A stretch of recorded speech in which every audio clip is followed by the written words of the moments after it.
The latest dose of bipolar recorder. This podcast may cause dizziness and blurred vision. Enjoy.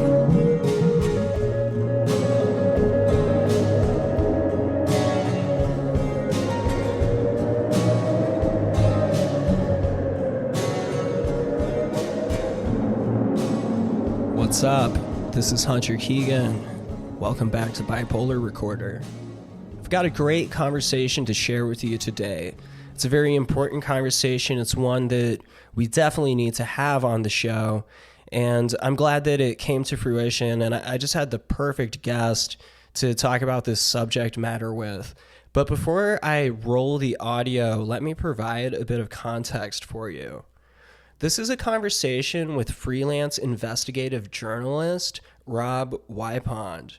Rob has extensively researched and written about the problematic nature of forced psychiatric hospitalizations and the ethics involved. I met Rob through the app formerly known as Twitter. I'd been following his articles that he'd written for Mad in America, a publication that revolves around examining the modern psychiatric establishment and making suggestions for reform. Rob has written for many other publications as well, and actually released a new book last year called Your Consent is Not Required: The Rise in Psychiatric Detentions, Forced Treatment, and Abusive Guardianships.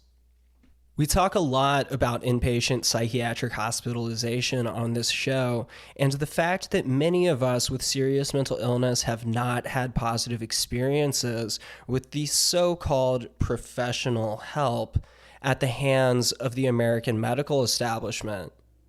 Especially for people like myself who have wound up in psychiatric hospitals against our will on civil or involuntary commitments, the healthcare system seems to do anything but help those of us with mental health conditions.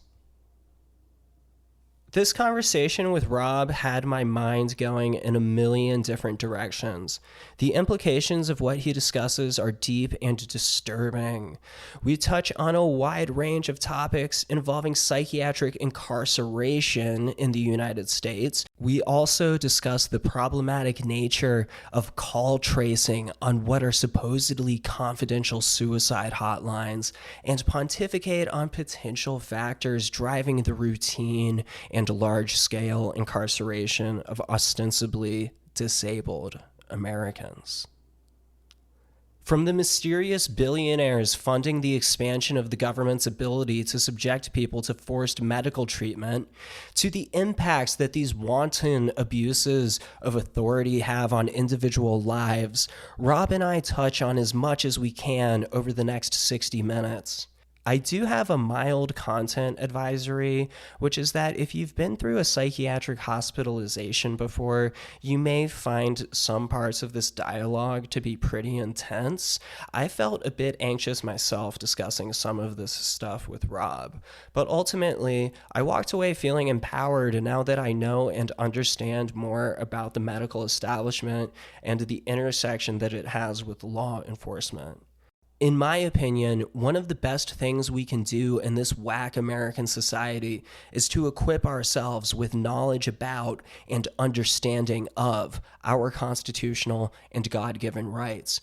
Because if we don't, the government, the man, if you will, has the ability and influence to manipulate the truth in order to undermine not just the freedoms of stigmatized people, but everyone's freedom. That's how the man maintains power and control. Let's roll this thing.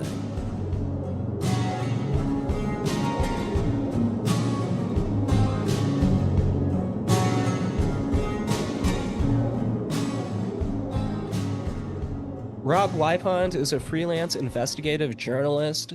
His work primarily focuses on societal issues and ethics surrounding mental health treatment in the United States, including discussing areas for reevaluating and reforming psychiatric care. Last year, he released the book, Your Consent is Not Required: The Rise in Psychiatric Detentions, Forced Treatment, and Abusive Guardianships, published by Ben Bella Books. Rob, how are you doing this evening? I'm doing okay. Yep. A big report just came out today from California, I see, that addresses one of the issues in my book, so that's on my mind. What report was that?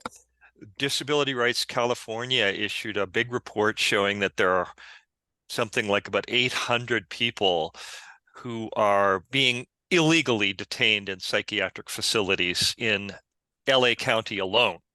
So just one Horrifying. county. Yeah, one county. And this is something I talk about in the book is so these people, even their own psychiatrists are saying they should be released. They don't need to be Mm, detained. mm, But there's this feeling, often it's a mix of things. So the public guardian may be controlling these people. So the public mm, guardian decides where they go or don't go. There's this feeling that, oh, well, if we just let them go, they're going to end up on the street. They have nowhere to go. So we'll keep them locked up in the hospital. There's these different aspects to it, but essentially they could be released. They just might need some supportive housing in the community, and they're not being released. And so it's unconstitutional, it's unlawful, it's illegal. It's been going on. Some of them have been locked up for months or years. And I talk about how this is going on across the country. It's one of the reasons these facilities are so overloaded is mhm. people who don't need to be there are being held. Very interesting. And I can already tell that this is going to be a great conversation just from the get-go. I know you have so much to share about the wide spanning issues revolving around inpatient treatment, especially coerced inpatient treatment. You mentioned a term that I hadn't heard before, public guardian. I don't want to get too sidetracked before we get to the actual questions, but could you just briefly explain what is a public guardian or guardianship? Yeah, so there's two terms. Sometimes in California and other states, it could be called conservator or Mm, conservatorship, mhm. or also a guardianship. It was famously Britney Spears was on one of Yes. these for a decade. Yes. So there can be a public guardian. There are also private guardians who are actually profiting from the situation. So, and essentially what's happening is every state has some sort of law that will allow it's kind of like the nuclear approach to forced Hmm. forced control of a person's life, where all of your rights and all of decision making over where you live, who you meet, what you can do are being controlled by somebody else. And there's Hmm. usually a legal process to allow that to happen. But what we Sure. found, and I'm not the only one that's found this, but in many states, really pretty well everywhere, these are uncontrolled. They've just gotten wildly out of control. In some cases, criminals, literally convicted criminals, are becoming guardians and having hundreds of people under their control and are simply stealing their money. These are Hmm. cases that we've had prosecuted in Florida, for example, like that. I'm not just making this up, exaggerating.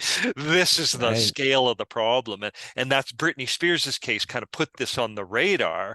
And now there's Right. been federal legislation to try to get a beginning of some sort of understanding of the scope of this problem. So anyway, a guardian is someone who controls your life, essentially. Oh, that's cool. Great. Okay. Well, let's backtrack just a little bit. Going back to the beginning, how first of all did you get interested in this type of subject matter? Do you have any lived experience with mental illness, or is there something else that motivated you to start researching this in such detail?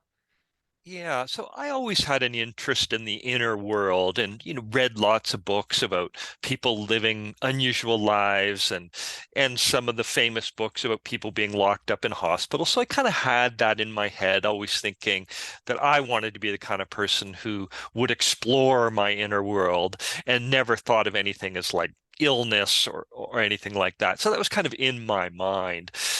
There have definitely been some times in my life where I look back now and say, if the system was as aggressive when I was a child as it is today, I probably would have, had Yeah, people intervening, but I didn't. No, personally, I did not. And then, although I had some brushes, with police and things like that, but sure. never got pathologized, never got locked up, never sought mental health services voluntarily either. I've just never been involved. However, I had a few instances where people close to me had that happen.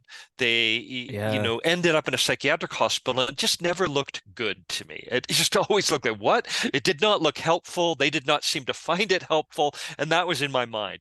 Then, as I describe in the book in the first chapter, it happened to my own father. So wow. yeah, and not many people in life who I would know better than my own father. He had no history of any kind of mental health problems, or anything like that. Career college professor of computer engineering. And he was going through a difficult time. I must say, he had a cancer diagnosis. The surgery rendered him impotent and incontinent. So quite devastating when he's 65, just on the eve of his retirement. So it was quite devastating period. And he started to say unusual things and strange things. And again, I was kind of rolling with it because I've seen lots of people go through this kind of stuff and saying, hey, you'll get through it. It's understandable. You're having a difficult time. But there was some anxiety for my mother and my brother, and they ultimately convinced my dad to go in voluntarily to a psychiatric hospital, seek help, because that's what they tell us to do, right? Like, Right. what could be a You problem and you there? just to clarify, you said he went into the hospital voluntarily Voluntarily, that's right. on his There's not involuntarily, but that's yeah, right. yeah. Voluntarily, So fully. he went there. I'm imagining he probably was imagining that he would receive some sort of care, some sort of treatment. Your family, of course, was wishing for that. And how did it play out?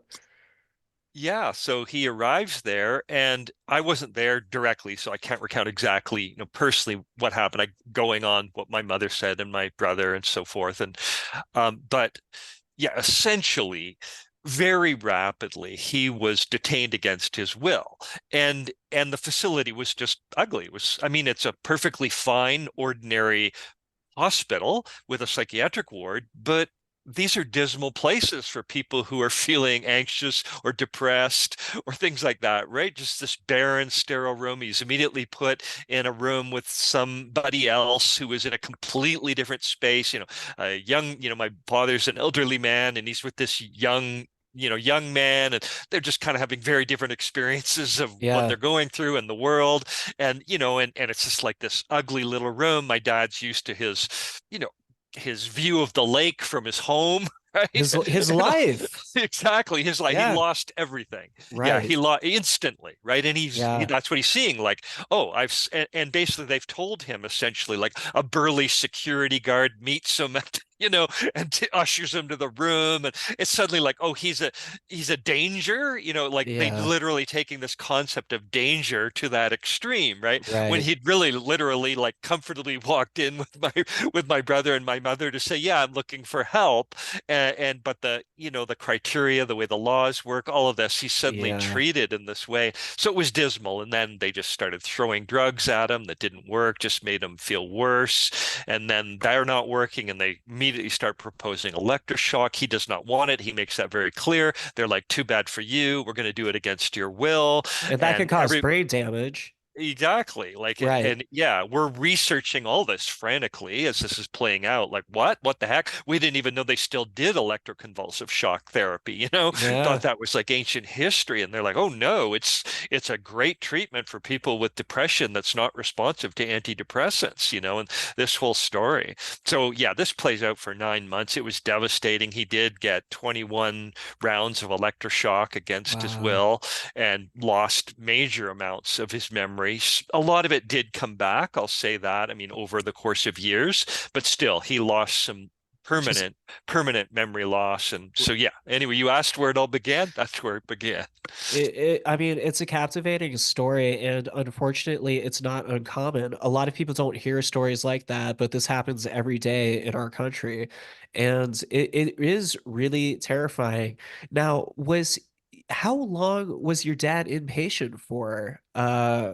During the initial stay. And so you said it was 9 months total. Was he in the hospital for those 9 months or just for a shorter period? And then it was like an outpatient thing?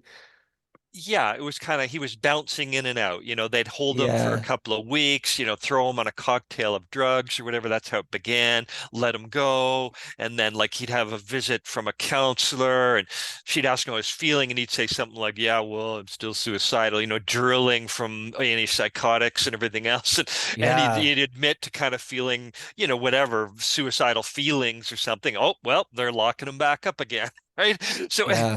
anytime he was a very reluctant. He's, a guy from the 50s, right? A stern, father, private all his life, would rarely share things with us. So, if he confessed anything at all, it should have been treated as a miracle. It's like, oh my God, this guy's opening up to us about his feelings. That's great. But no, whereas anytime he did open up about what he was honestly going through, these, mental health professionals were just suddenly pathologizing it as even worse. Like, oh my God, and I just found it honestly ridiculous because I think, like, come on, everybody who gets into serious distress in this life, at some point you kind of feel maybe I should kill myself, right? Like, to me, this is an average feeling, not like, but they were Yeah. like, oh my, yeah, Yeah, no, like thoughts of yeah, suicide are actually common. It doesn't mean that you're gonna act on it necessarily, but exactly. it's just a matter of like being a human. It's just part of the human condition, I think, is you have, wild thoughts like that come to mind occasionally, right? Exactly. So anyway, with these thoughts, he's bouncing in and out. I think at one point they transferred him to a longer term facility at one point, and I think, I'm really going on recollection right now, but it was probably 3 months or so that he was, held in sustained at one facility. Yeah. So yeah, but it was pretty calm. This was my question, the one you answered already. But yeah, my question was, wow, if this happened to my dad, who else is this happening to? Is this typical, or is this just like off the rails, like weird? To Right. me, it seemed off the rails weird. But as you've confirmed, and I found out that, yeah, this is really common. In fact, it's pretty typical of what people experience in when they're experiencing involuntary commitment across North America. Right. And roughly what year are we talking here? Because this is probably going to sound to some people like it could have been the 1800s or something. And of course, it was much more recent than that. So what exact year or general year are we talking about? So that was 97, around Okay. 1997. And that's Yeah. when my own research into this began. At that point, I'm like, Okay. okay, who else is this happening to? And so my own research that ultimately led to the book, which was published just last year, Yeah. have basically 20 some years of kind of researching more and more and more, and kind of building up this broad understanding of this phenomenon across North America. Right.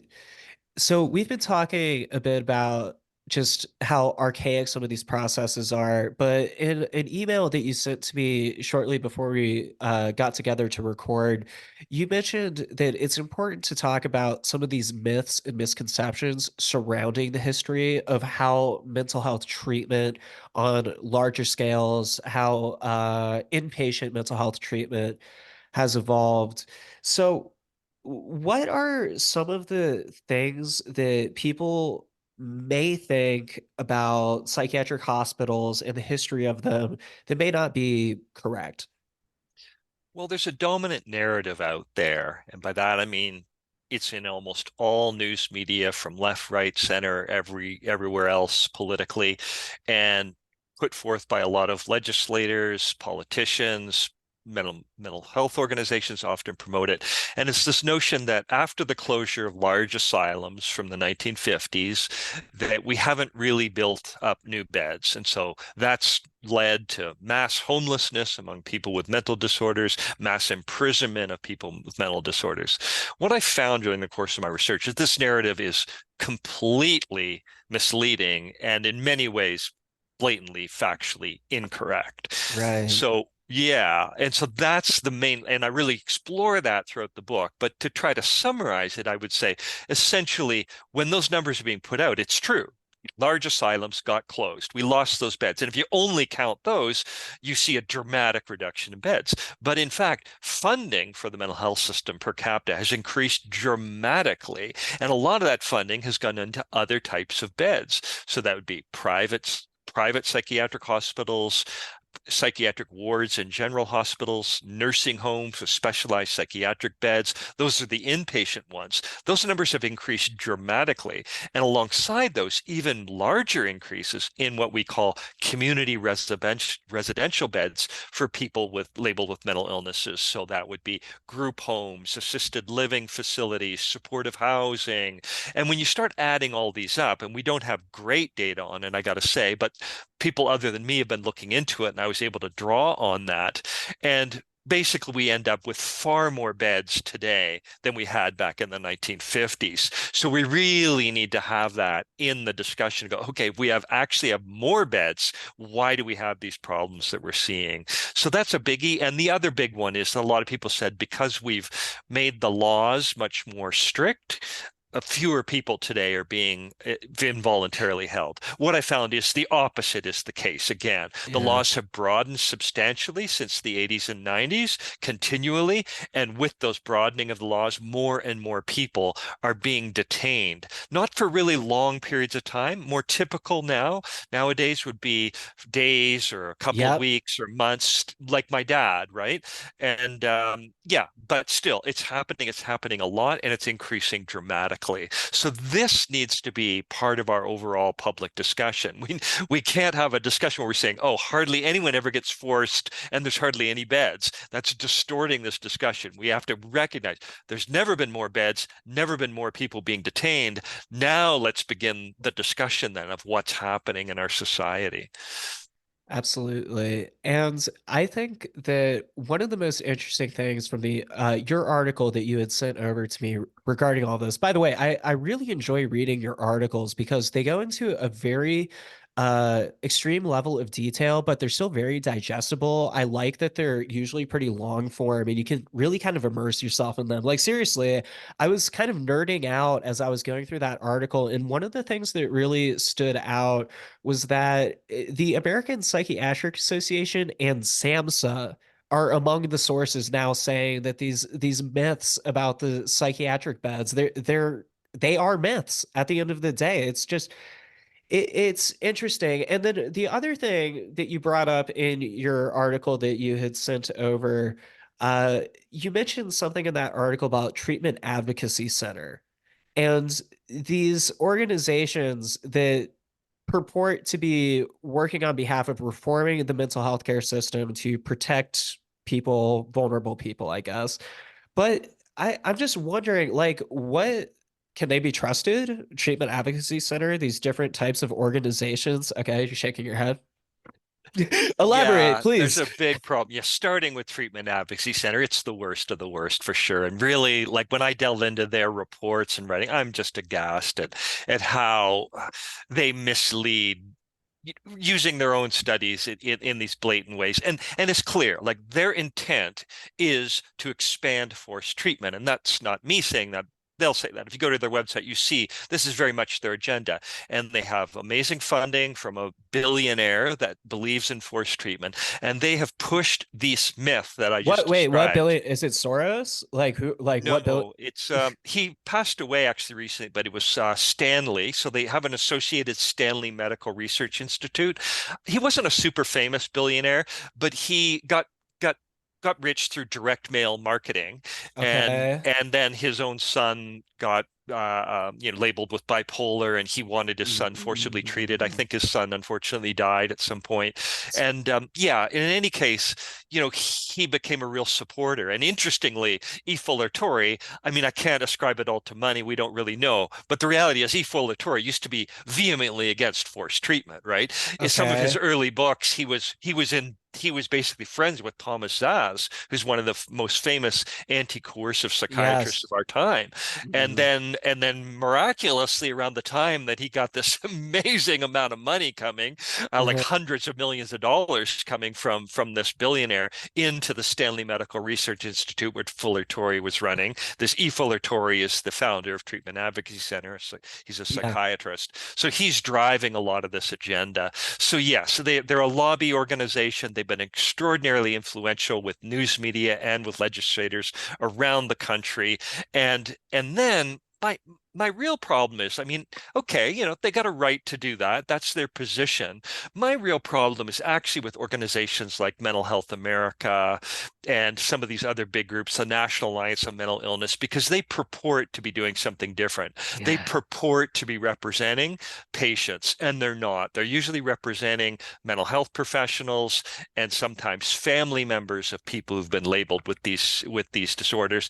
And these people are and very pro force. And they've done very little to dispel this myth. They know it's a myth because they're Yeah. working with these people every day. They see in communities exactly what's going on. They knew, like as one SAMHSA study said, 1.6% of people who get public mental health services ever get them in state hospitals or county public hospitals. So the Right. vast majority of people have been in all these other types of facilities we've been talking about. And anyone that works in the mental health space has long known that. And they've done very little to actually educate journalists, to educate legislators, to be honest about this, because the other narrative serves their purposes too, where they've, if it sounds like we hardly have any mental health services out there, then it's understandable that there's a crisis in mental health care, right?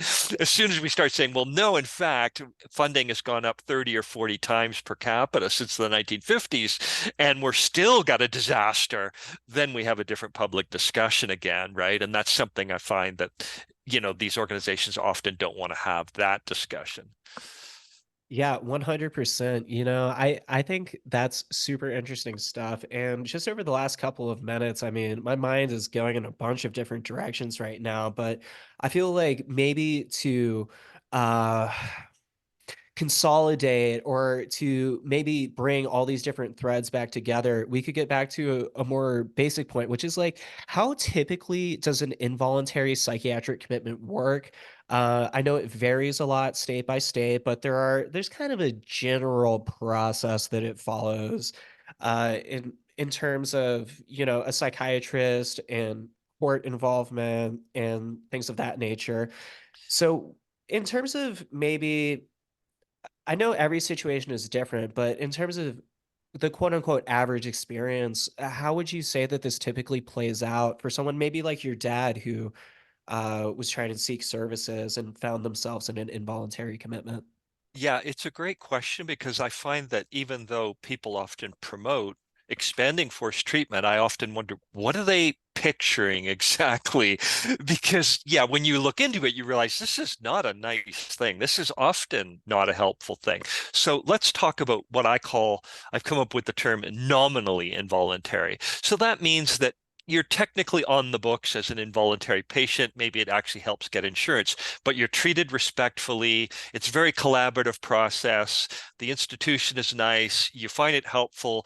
They ask you if you want to try a drug. You try it. You kind of like it. They say, that's great. Would you like the dose higher or lower? This happens. So I want to acknowledge that. Like, people have Sure. told me that's what happened to them. They were technically detained for just a few days. They got on a drug. They found it really helpful. They got let go, and they continue to collaborate with their psychiatrist. But That not happens. phenomenal. It's life-saving in some situations, but unfortunately, there's a lot of situations that are not as life-saving. That's And right. I would say through the course of the outreach I've done, most of those conversations are not positive in nature, right?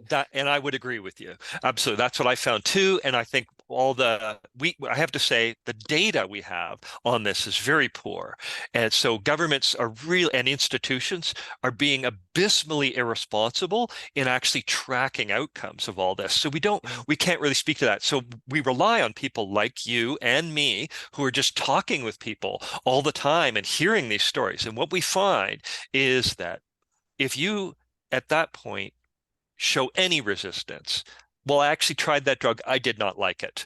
Uh, no, I'm feeling afraid right now. This facility does not give me a good feeling. I'd Yeah. rather not be here. Once you're doing anything like that, this is when the institutional gears kick in. So, what is Right. involuntary treatment typically? So, basically, you've been brought in one way or another. Somebody might have called 911 about you or reported you on 988. The police will come. It's a police apprehension. They're usually using handcuffs right away. So it might even be a friend who called worried about you, Right. right? And suddenly you're in handcuffs and you're treated like a criminal. You get to the psychiatric hospital. They're often very threatening. In many states, they force you to strip. They take Yeah. away all your belongings. then if you're resistant at all, if you're upset, if you become anxious, if you start speaking out, if you demand your rights, you demand to see a lawyer. No, you have no right to actually see a lawyer in most of these jurisdictions, not right away. You're being held on an emergency evaluation. This is just an evaluation, mind you, right? You still haven't got a Right. hearing. You haven't been committed yet. You So haven't you been can be held charged for, with anything either. You yeah, haven't been charged. This is not a criminal matter. It might as well be, but technically it's not, right? So there is exactly. no real due process in terms of like, if I get arrested, and I think if like most adults get arrested in the US, you have some sort of basic script that you know to follow, which is like, you have the right to remain silent, you have the right to an attorney, et cetera, et cetera.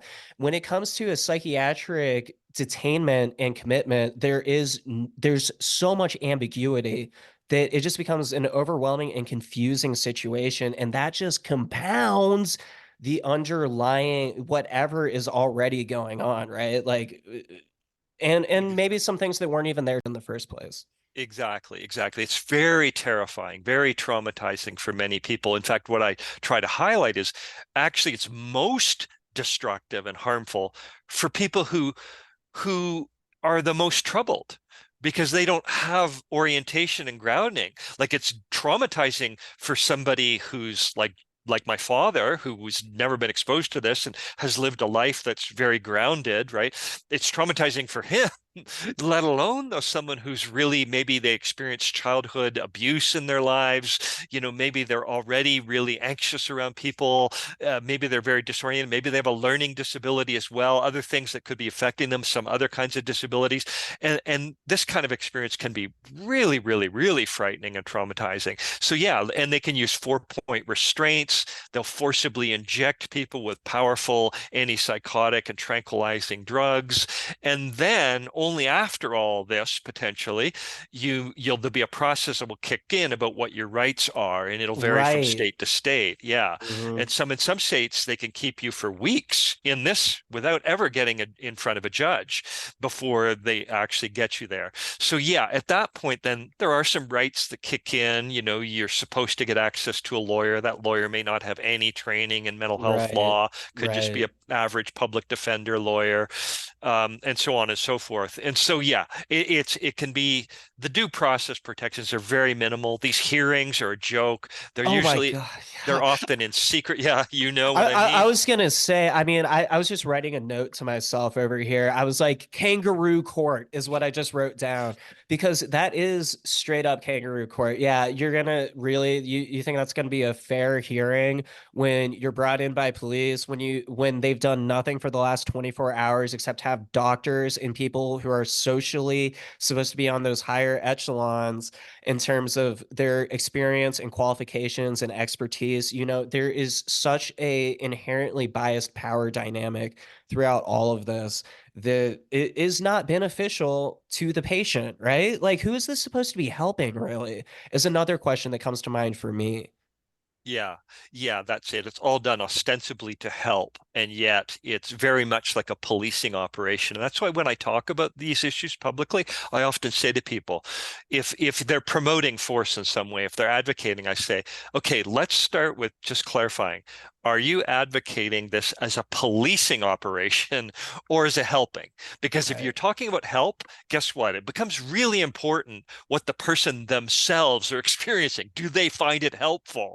Is it objectively helpful? These questions are important. But if you are just saying, no, I just want to police these people, I don't care about them at all. I just Hmm. want them locked up. I want them heavily tranquilized. I want them out of my life. If that's your attitude, well, okay, say it then. Just come out and say it. Right. So at least then we can discuss that. Oh Because yeah. a lot of people do say that, but then they'll say things like, because, these are murderers and they're pushing people into subway tracks. And then I try to clarify, no, actually, those people are getting detained under criminal law. It's a whole different Right. process, right? There is a forensic psychiatric element to that, but it's criminal law.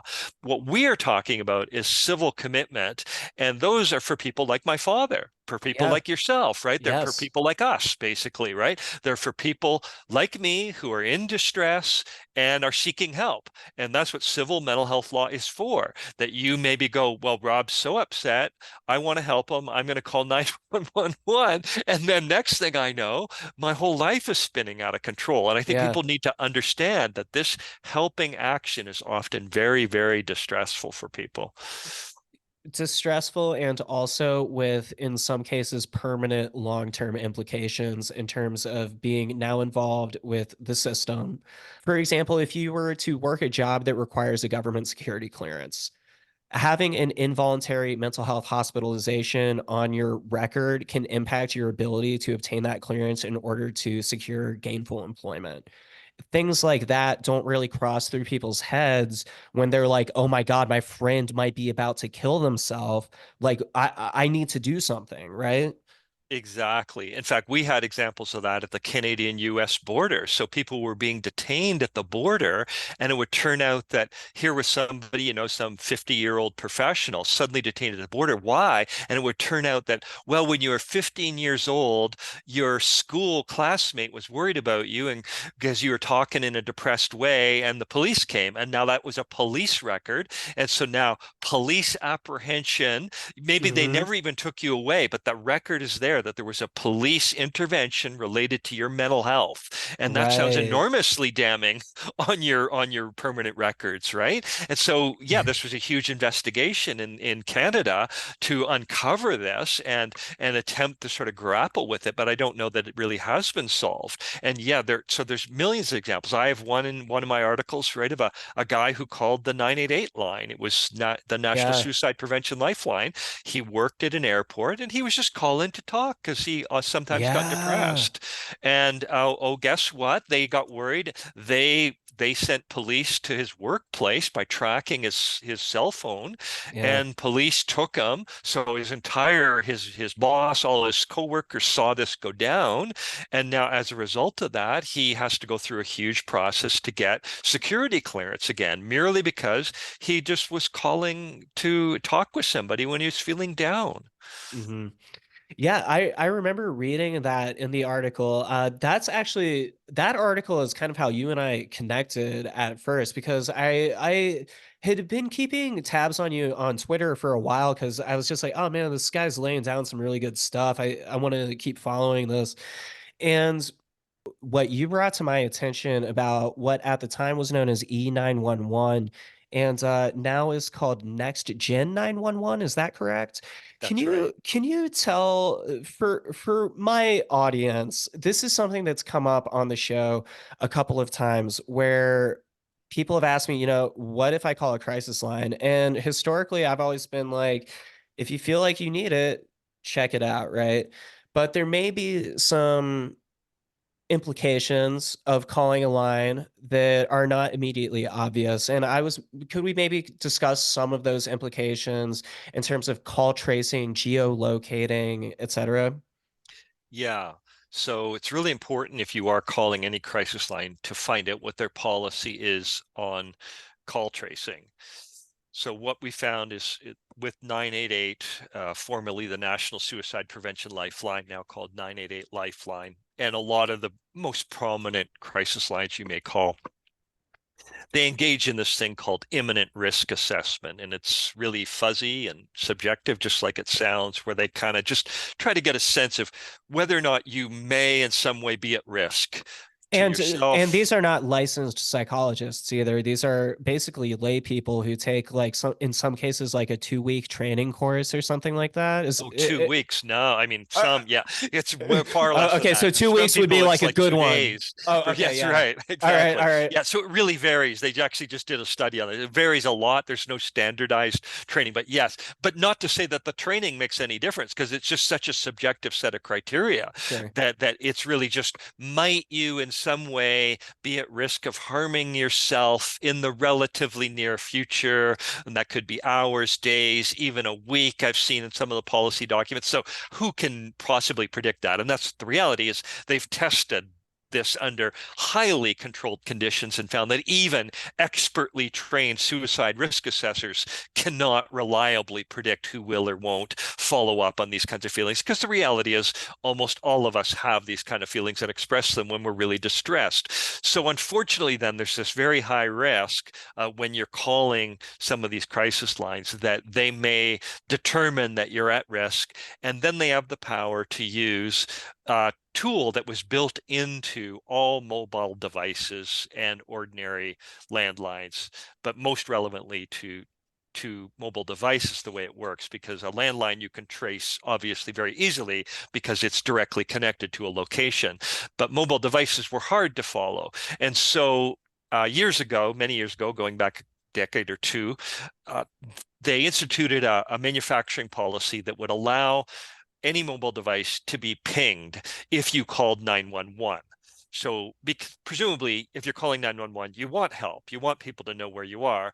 So Right. this was built in that the public safety answering point, which would often be police in your location, would have this power to ping your cell phone if you called 911. So they utilize that for emergencies.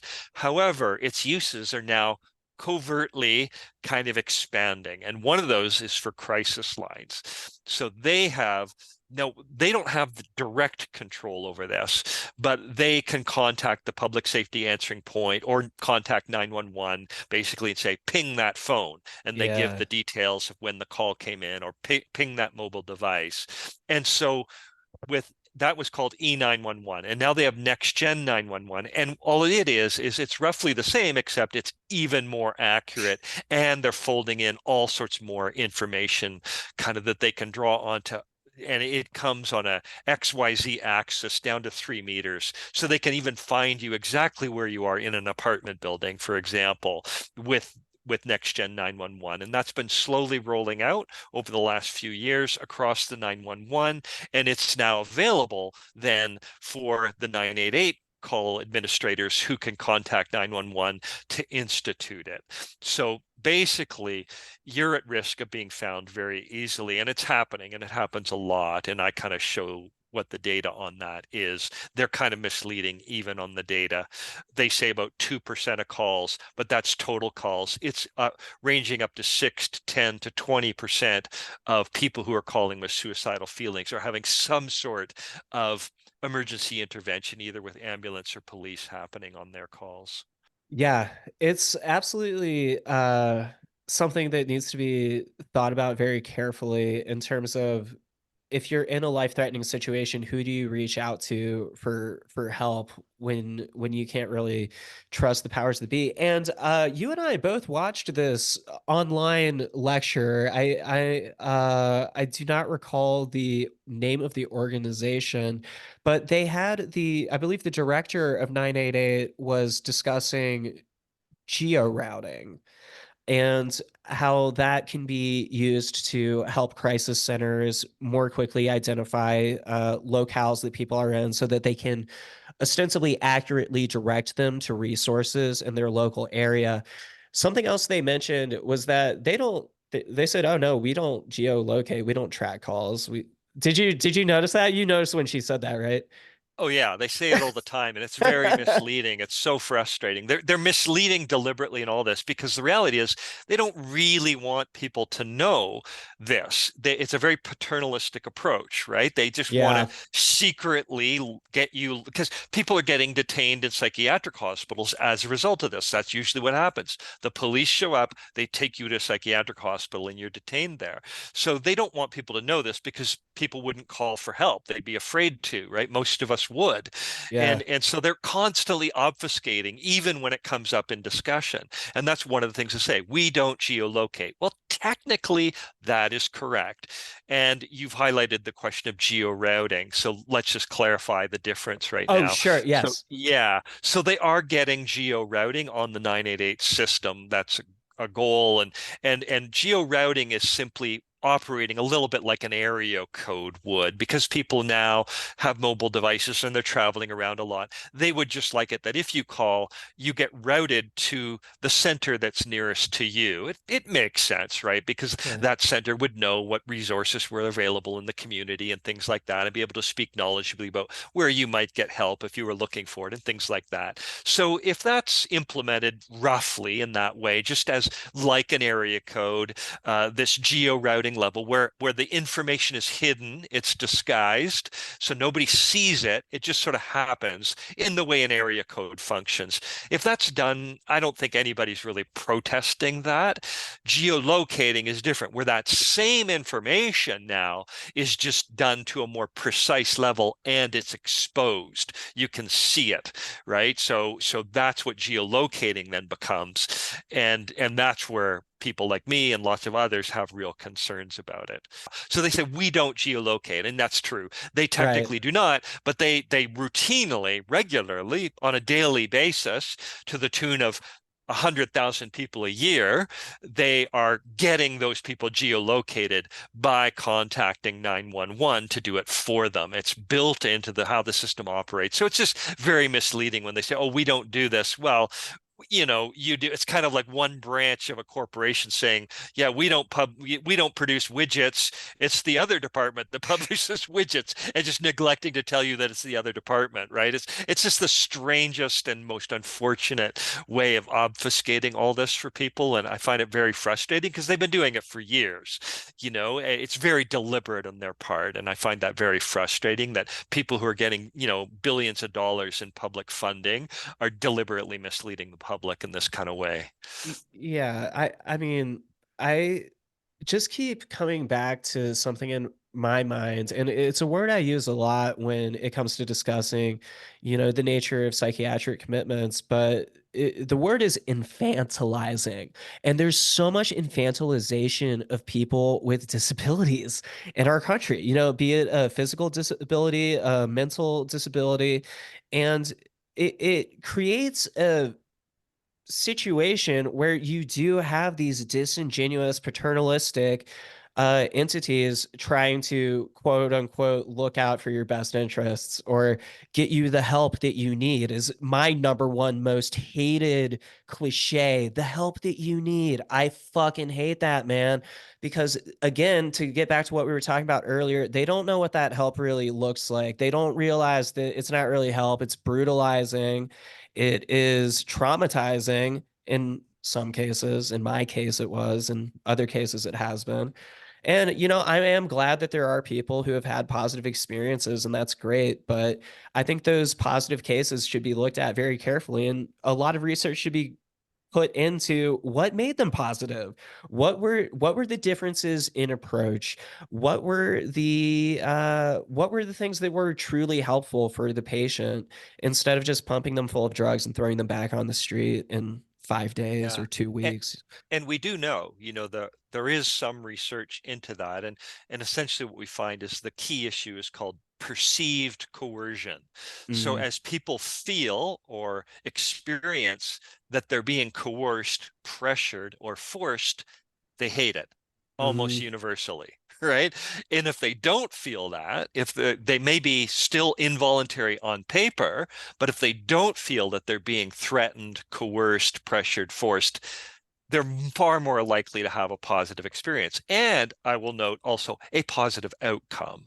So basically, yes, for the evidence, the best evidence we have, and admittedly, there's not a ton of this because a lot of people don't study, not a lot of people study it, but the best evidence we have shows that involuntary treatment tends to backfire. We don't see Yeah. good outcomes, and we don't see people reporting positive experiences, and we don't see them grateful for it. Conversely, if they don't feel, even if they were involuntary on paper, if they don't feel that they were pressured, coerced, threatened, and so forth, they feel they were treated collaboratively and respectively, they're far more likely to both be grateful for the experience and to say they had and to actually have an objectively positive outcome. There are people who go through the psychiatric hospitalization experience and they come out worse than before. Right. Like you were just alluding to that. And something that I recently saw on Twitter, it was interesting. It was a psychiatrist, and this is a very extreme example, but it was a psychiatrist who was posting about how at a hospital that he worked at, someone had been killed by a former patient. Like a patient had come back after being treated there and actually murdered some of the staff. Totally horrifying. And so this doctor's stance was if we had had expanded capabilities to detain and forcibly treat people, then this never would have happened. Now, I respect this individual and his experience and how traumatic and horrifying and tragic that is.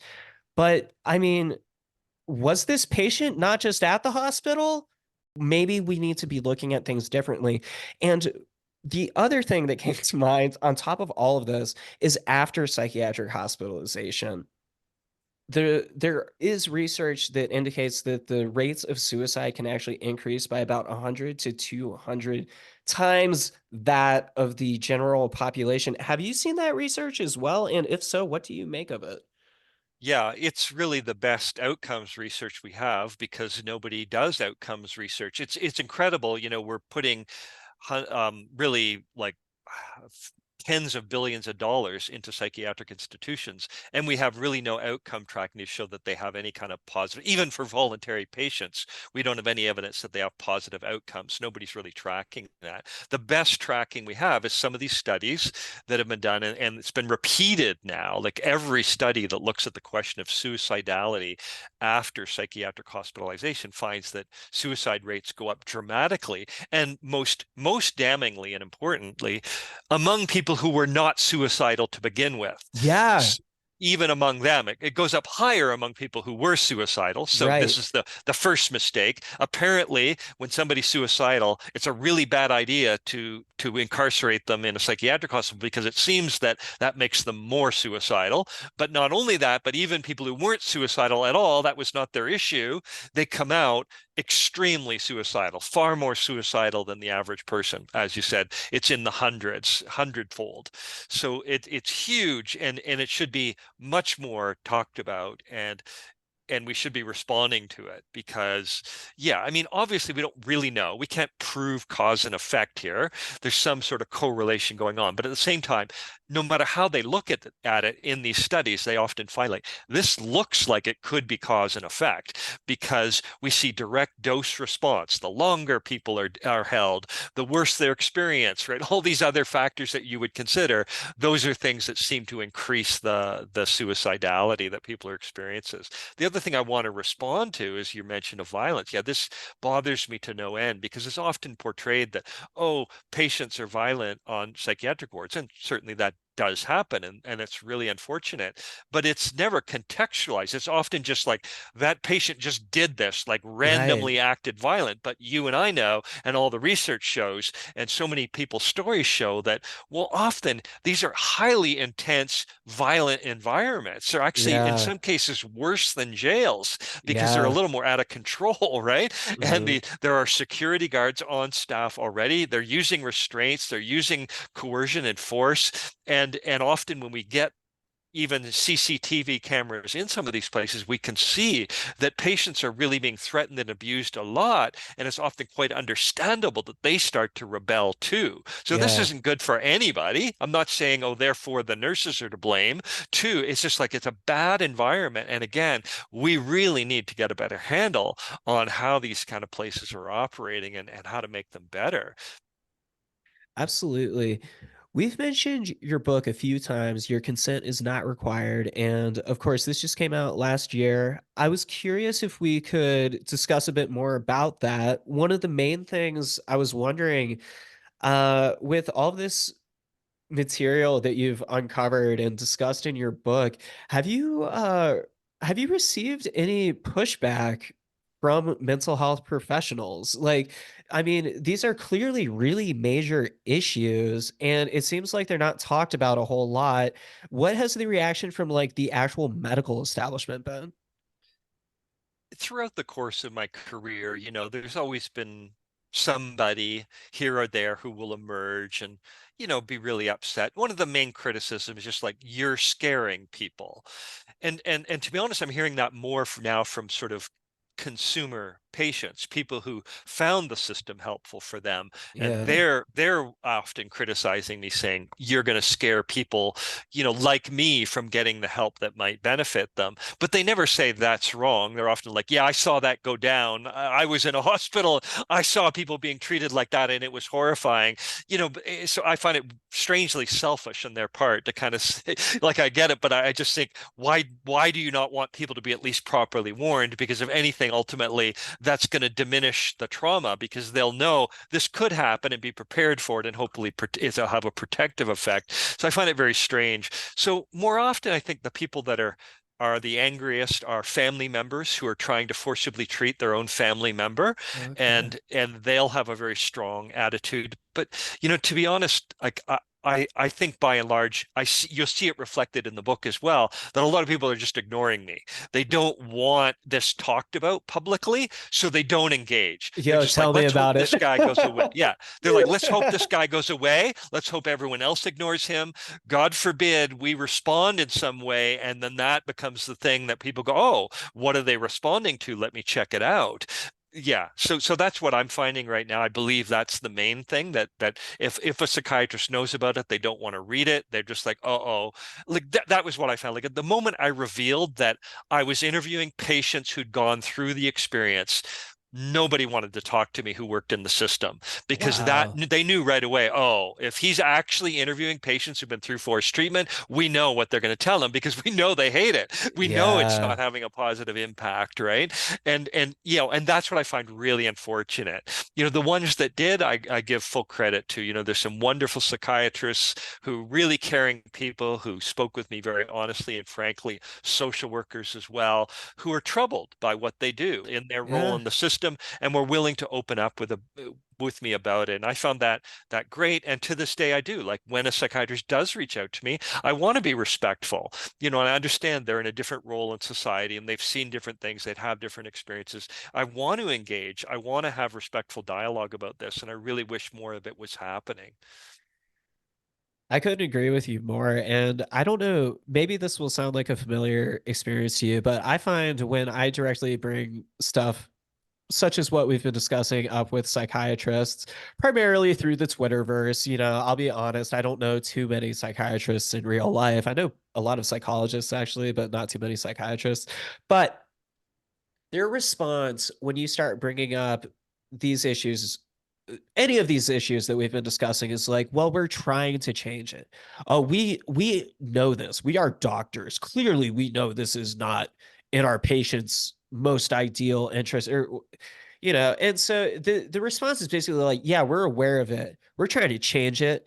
But then at the same time, they start talking about how there's resource limitations and the reform is very complicated and lay people are not really equipped to be able to fathom the types of changes that needs to be put in place. And I've just found that to be very frustrating. It seems very much like a catch-22 kind of scenario, right? Yeah. So we could go all the way back to the era of asylums in the 1950s, when they got exposed to how bad and abusive they were. The dominant message from on all fronts became, we have to do this in the least restrictive way possible, in the least number of cases possible, and only as a last resort. That's what involuntary commitment's for. So that's the message. That's in Supreme Court decisions. That's what psychiatrists started saying back then, and they still say it to this day. And they believe that they're saying something really responsible and balanced and reasonable, but they're not looking at the data and seeing that, okay, even though almost every psychiatrist you talk to, wherever they stand on this issue, will give you that line, and every institution will, and every legislator will, The exact opposite is happening. We're seeing in the data clearly that more people are being forcibly treated. It's not being used as a last resort. It seems to be more and more a first resort. It's really abusive. It's not, we started our discussion today, an example in LA County of it's not in the least restrictive manner possible. That's what the Supreme Court said it should be. And they're saying hundreds of people in LA County alone are being detained when they don't need to be in this restrictive a setting. So it's unlawful, it's illegal. So and even their psychiatrists in this case are saying, yeah, you're right, blatantly, but it's still happening. And it has Yeah. to be Disability Rights California that's raising a ruckus about it, and not the institutions and psychiatrists who should be raising a ruckus. And they should be talking to their legislators every day. And it should be our public representatives who are saying this is inappropriate. But no, people like you and me and Disability Rights California have to beat on those doors until they're basically accusing us of being unreasonable and shouting, but it's because we're not being heard, right? And that's what I find. Patients who are going through the experiences are not being heard. And that's why I'm one more person. I was trying to add my voice to that. Hey, you got to listen to these patients and what they're telling you. And Disability Rights California is trying to speak for those patients as well. And it's the psychiatrists who are not listening, even though they know that we're right. They know that this is out of control. But they're still giving this message of no, no, no. I do it this way. Maybe someone else is doing it wrong, but not me. And I try to say to them, look, you're going to have to look in the mirror, because every psychiatrist out there is selling this line of we use it in the least restrictive manner as a last resort only. And gosh, if only I could detain half of these people I want to detain. That's often the subtext to this too. They'll often say that, gosh, Rob, if only I could detain everybody I think needs detaining, boy, I'd be doing it to far Yeah. more people. And I think that's the real story. I think they are actually doing that, a lot of them. Well, what do you think it is though? Is it a matter of ego or like It what do you think is really driving it? multiple things, right? So definitely we have this paternalistic approach, the infantilizing that you talked about earlier. That's a great word for it. And some of them even use that. They'll say, we need to be very paternalistic with these patients. They don't know better. We need to do this. So there's that. That's absolutely part of it. And it's spreading across our society. Another part of it is that more and more people embrace the notion that I'm having mental health struggles, for even though they might actually be having housing struggles or work struggles, we're pathologizing ourselves in these circumstances more and more. So just more and more people are seeking help.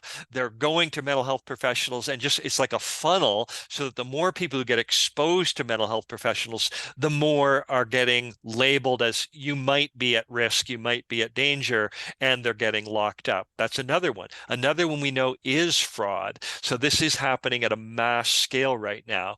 Civil Rights Division of the Department of Justice is trying to keep ahead of these institutions that are basically just detaining people and making tons of money from it, and are detaining people illegally and irresponsibly. So that's going on as well. So we have all these different things going on right now in our society simultaneously that are feeding into this process. And we really need to be talking about it. And unfortunately, the dominant narrative is, oh, we're hardly detaining anybody ever. and no, that's not what the evidence shows. The evidence is showing the opposite trend happening. So let's put these discussions on the table. We're hardly detaining anyone, but all the hospitals are full and there's no beds, so we need to detain more people. Like, what are you talking about, man? Rob, this has been such a pleasure walking through all of this with you. I totally appreciate your time, and I just wanted to ask if there's anything that we haven't touched on yet that you felt would be worthwhile for the audience, or if there's anything about your book that you would like to mention before we wrap up here, or any other projects that you're doing.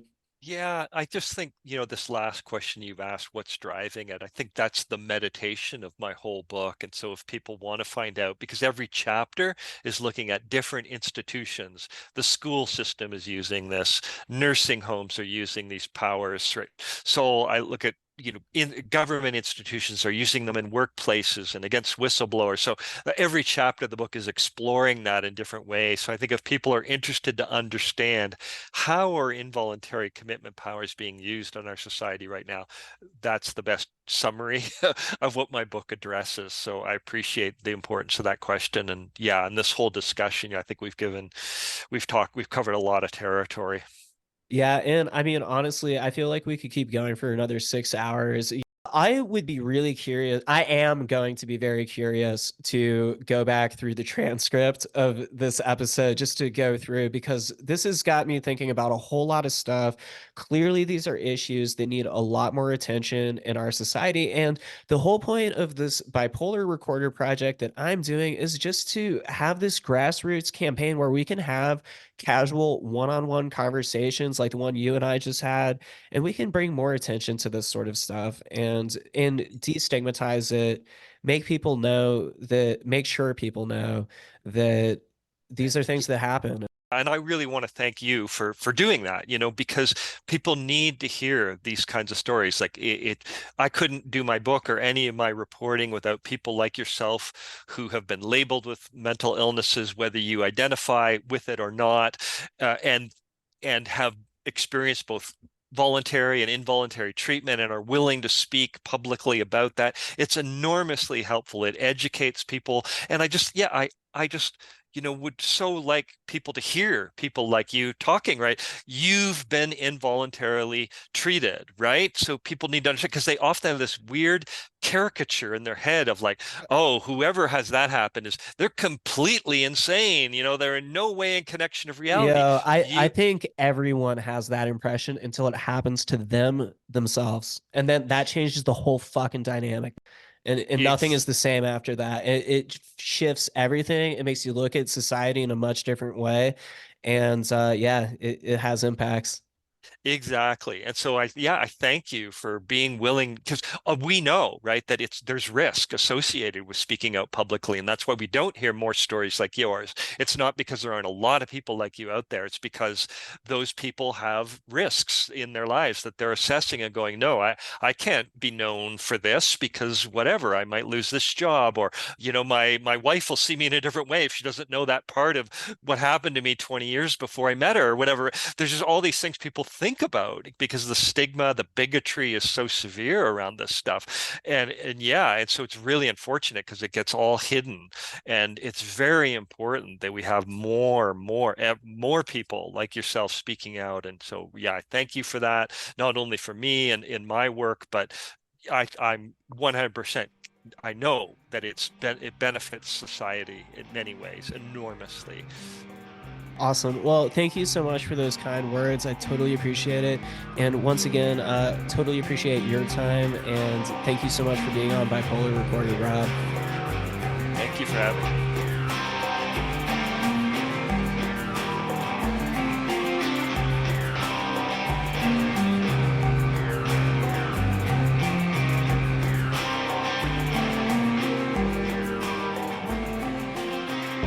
I hope you enjoyed this riveting and wide-spanning conversation with Rob Wipond.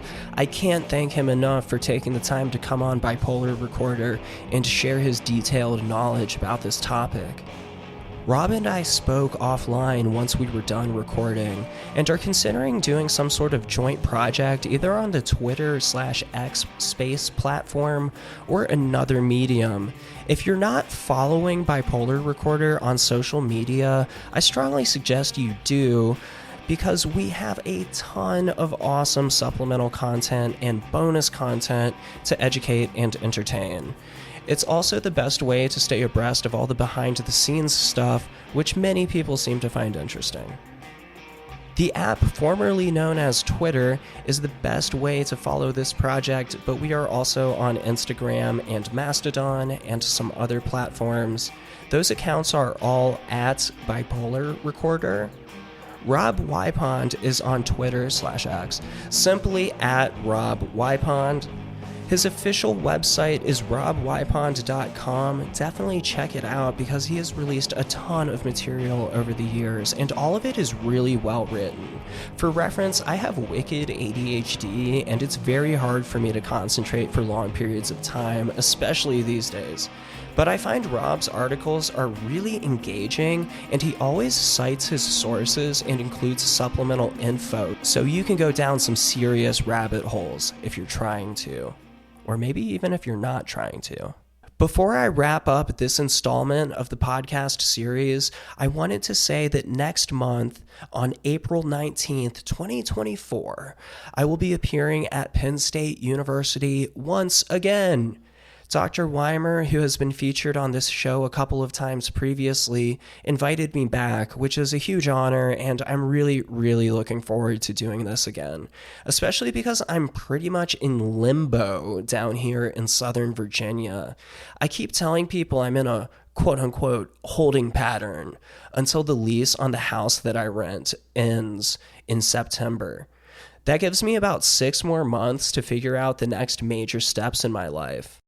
I've said before on the show that I moved to Roanoke, Virginia, not really knowing what the next big chapter in my life would or should be about. And not to continue expounding too much about my personal life, but to be quite honest, I still don't know what this Roanoke chapter is about. It's gotten incredibly dangerous a couple of times, as discussed in installment 29, and I really need to figure out a more sustainable living strategy, one that is closer to a real life support network of friends and or family. Thanks again for listening. Follow Bipolar Recorder at Bipolar Recorder. Follow Rob Wipond at Rob Wipond. Check out www.bipolarrecorder.com for awesome merch and other ways to support this project. It's incredibly helpful. This is a grassroots, independent effort, so your support means the world to me. Check out www.robwipond.com to learn more about Rob's work as well. Have a righteous day, evening, or night, wherever you are.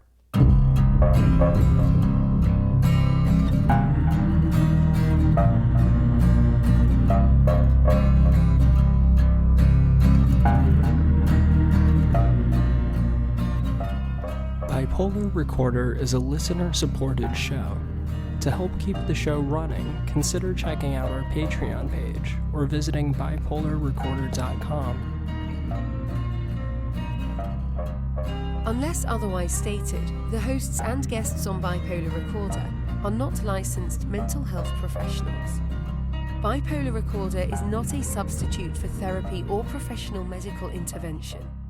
If you are having a mental health crisis, please contact your local emergency services.